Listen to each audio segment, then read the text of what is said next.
So a lot of conversation about defunding the police, obviously, the last 4 months, and it has caused people, I believe, to purchase more guns than ever. There's been more guns purchased nationwide the last 4 months than in the last, I believe, 20 years. I mean, almost twice as many as last year.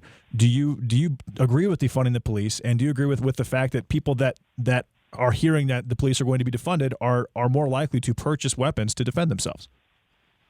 Well, I think those are two different actually questions. Number one, the increase in gun sales started because of coronavirus. Right, that was the start of it, correct.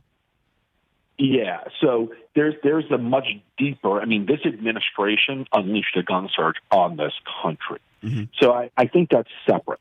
Now, as for the law enforcement, listen, I am not a defund law enforcement guy, and I don't think anybody running for office right now that I'm hearing, especially within the Biden camp, is either. There are a lot of people within the camp who talk about resources in addition for things like mental health. But no, I am not a defund law enforcement guy. Mm-hmm. I'm very thankful to have many members of law enforcement that I consider some of my best friends who were there for me when my daughter died.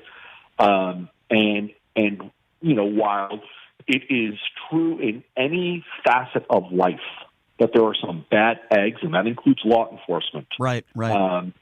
Across this country, we should be thankful that they are there putting their lives on the line for us every single day. Agree. I couldn't agree with you more. As long as evil exists, I am going to count myself as a supporter of law enforcement and all other first responders. But you know, and to your point, and I totally agree with you, but if defunding the police does, because I mean, it's happened in Seattle, it's happening in Minneapolis, it's happened in LA, it's happened in New York City.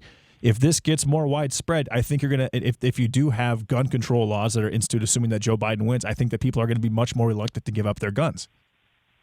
Well, and that will make us less safe.